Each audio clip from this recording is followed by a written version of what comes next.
Subscribe कीजिए F study class channel को और बेल आइकन को दबाइए लेटेस्ट वीडियो सबसे पहले देखने के लिए। हेलो स्टूडेंट्स, चलिए आज हम प्रश्नावली 11.2 का प्रश्न नंबर 4 और 5 इस वीडियो में हल करेंगे। पीछे वाली वीडियो मैंने आपको क्वेश्चन नंबर 3 तक कंप्लीट बता दिए हैं। अगर वो वीडियो देखनी है तो इसके डिस्क्रिप्शन में प्लेलिस्ट का लिंक मिल जाएगा, उस पर क्लिक करके आप पीछे वाली वीडियो देख सकते हैं। तो चलिए हम क्वेश्चन नंबर 4 को हल करते हैं। तो आप वीडियो को अभी का भी लाइक कर दीजिए और चैनल को साथ में सब्सक्राइब कर लीजिए। तो देखिए यहाँ पर हमें दिया गया है कि एक चतुर्भुज आकार के खेत का विकिरण, यानी एक चतुर्भुज है उसका विकिरण है 24 मीटर और से सम्मुख शीर्षों से इस विकिरण पर खींचे गए जो लंब है वो 8 मीटर है और 13 मीटर है। तो खेत का क्षेत्रफल ज्ञात कीजिए। तो सबसे पहले देखिए हम एक चतुर्भुज बना लेंगे ABCD।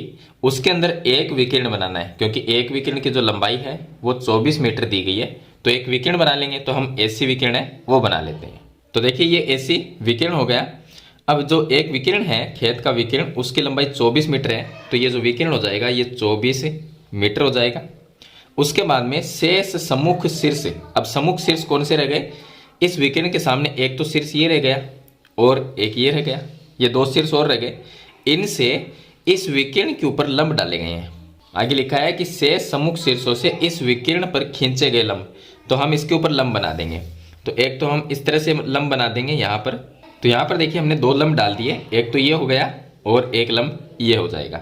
अब जो हमने लंब डाले हैं उसकी लंबाई दी गई है, एक 8 मीटर है और दूसरा 13 मीटर है। तो हम ये मान लेते हैं कि ये 13 मीटर का है और ये नीचे वाला थोड़ा सा छोटा बनाना था, तो ये 8 मीटर का हो जाएगा। दोनों सेम नहीं रखने, एक साइड का है वो थोड़ा छोटा रहेगा। तो इस खेत का क्षेत्रफल ज्ञात करना है। अब ये चतुर्भुज है तो इस चतुर्भुज का क्षेत्रफल ज्ञात करना है। तो इसके लिए हम इसका क्षेत्रफल कैसे ज्ञात करेंगे? तो देखिए यहाँ पर इसमें सूत्र कौन सा लगेगा, पहले उसकी बात करते हैं। तो समलंब चतुर्भुज का क्षेत्रफल निकालने का ये सूत्र होता है, लेकिन यहाँ पर ऐसा कोई नाम नहीं है कि ये समलंब चतुर्भुज है, ये सिर्फ चतुर्भुज है। ये समलंब भी नहीं है, सम चतुर्भुज भी नहीं है। तो अगर सम चतुर्भुज होता तो हम ये सूत्र लगा देते, समांतर चतुर्भुज होता तो हम आधार गुणा ऊंचाई सूत्र लगा देते। तो इसमें अब सूत्र कौन सा लगेगा? तो इसको हम त्रिभुज के क्षेत्रफल से हल करेंगे। क्यों करेंगे? क्योंकि देखिए जब हमने इस चतुर्भुज के अंदर एक विकिरण AC बनाया था तो इसके दो भाग हो गए, एक ऊपर त्रिभुज बन गया, एक नीचे त्रिभुज बन गया। और त्रिभुज में क्या होता है, जब कोई त्रिभुज हम इस तरह से बनाते हैं, यहाँ पर इस तरह से अगर कोई त्रिभुज बनता है और उसमें ये लंब होता है तो ये आधार। अब इसमें आधार जो है यानी कि ये विकिरण ये 24 है और ये जो ऊंचाई है ये लंब ये है 13 मीटर। तो त्रिभुज का क्षेत्रफल का सूत्र होता है 1/2 गुणा आधार गुणा ऊंचाई। तो आधार तो इसमें 24 आ जाएगा, ऊंचाई इसकी 13 आ जाएगी, तो इस त्रिभुज का क्षेत्रफल आ जाएगा। इसी तरह से जो नीचे वाला जो त्रिभुज है, इस तरह से नीचे वाला त्रिभुज है उसमें भी ये आधार हो जाएगा और ये ऊंचाई हो जाएगी। तो दोनों त्रिभुज का हम क्षेत्रफल ज्ञात कर लेंगे। तो चलिए हम दोनों त्रिभुज का जो क्षेत्रफल है वो अलग अलग निकालते हैं और लास्ट में दोनों का क्षेत्रफल को प्लस करेंगे तो ये ABCD जो चतुर्भुज है इसका क्षेत्रफल आ जाएगा। तो पहले हम त्रिभुज निकाल लेते हैं। एक तो लेते हैं ABC। तो यहाँ पर हम लिखेंगे त्रिभुज ABC का क्षेत्रफल और इसमें प्लस कर देंगे ऊपर वाला जो त्रिभुज है ADC या ACD लिख सकते हैं, त्रिभुज ACD का क्षेत्रफल। दोनों त्रिभुज का क्षेत्रफल निकालना है और प्लस करना है, तो पूरे चतुर्भुज का क्षेत्रफल आ जाएगा। अब त्रिभुज का जो क्षेत्रफल है वो होता है 1/2 गुणा आधार। तो देखिए नीचे वाले त्रिभुज में आधार AC रहेगा, तो AC और गुणा ऊंचाई की बात करें तो ऊंचाई ये रहेगी। यहाँ पर मैं कोई बिंदु नाम लिखता हूँ, ये M हो गया और ये N हो गया, तो BM ये आ जाएगी BM और प्लस यहाँ पर ACD इसका क्षेत्रफल अगर ज्ञात करते हैं तो इसके अंदर भी सूत्र लगेगा 1/2 गुणा आधार गुणा ऊंचाई। तो आधार क्या होगा इस त्रिभुज में, ऊपर वाले में आधार AC होगा क्योंकि दोनों का आधार तो एक ही है, तो आधार AC हो जाएगा और गुणा में ऊंचाई DN हो जाएगी DN। ऊंचाई की जब भी बात आए तो जो लंब डाला हुआ होता है वो लंब ही ऊंचाई होती है। तो 1/2 का 1/2 लिखेंगे और गुणा AC कितना है, AC जो है विकिरण वो 24 है, तो 24 इंटू में BM, तो यहाँ पर ये जो BM है वो 8 है और प्लस यहाँ पर 1/2 गुणा AC 24 है विकिरण और DN जो है वो 13 है, 13। तो 2 का भाग इसमें देंगे, ये आ जाएगा 12 और यहाँ पर मैं 2 का भाग देता हूँ, ये 24 में 2 का भाग देंगे तो ये भी 12 आ जाएगा। अब 12 को 8 से गुणा करते हैं तो ये आ जाएंगे 96 और प्लस 12 को 13 से गुणा करते हैं तो ये आएंगे 156। अब कर देंगे हम दोनों को प्लस, तो दोनों को जब प्लस करेंगे तो ये आ जाएंगे 252।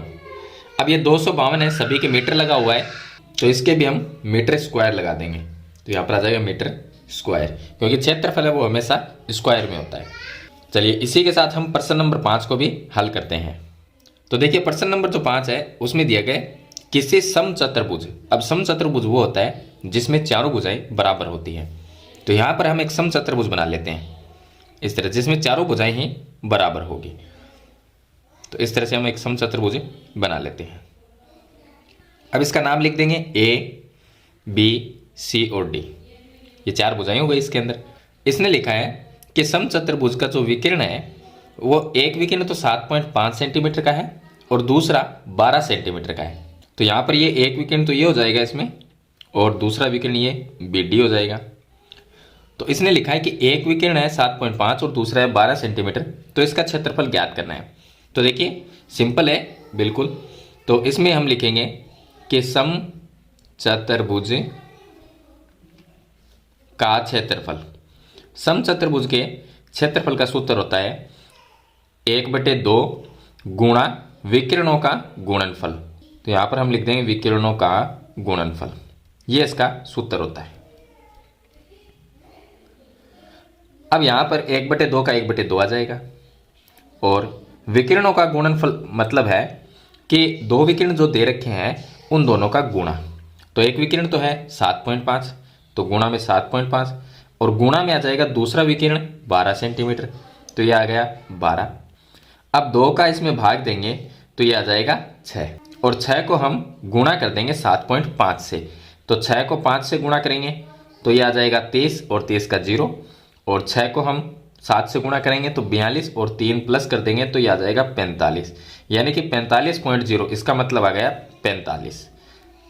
अब ये सेंटीमीटर में दिए गए हैं तो यहाँ पर क्षेत्रफल हमने ज्ञात किया है तो सेंटीमीटर स्क्वायर, ये इस समचतुर्भुज का क्षेत्रफल आ जाएगा। तो इस तरह से आपको क्वेश्चन नंबर जो 5 है उसको हल करना। छोटा सा क्वेश्चन है, क्वेश्चन नंबर 4 है वो भी छोटा सा ही है। तो मेरे ख्याल से ये दोनों प्रश्न आपको समझ में आ गए होंगे। फिर भी इसके बारे में कोई सवाल या सुझाव है तो मुझे कमेंट बॉक्स में ज़रूर लिखना, और वीडियो अच्छी लगे तो इसे लाइक और शेयर जरूर करके जाना। इस चैनल पर नए हैं तो सब्सक्राइब करना, साथ में बेल आइकन का बटन जरूर प्रेस करना। तो आज की वीडियो में इतना ही, मिलते हैं एक नई वीडियो के साथ, तब तक के लिए थैंक यू।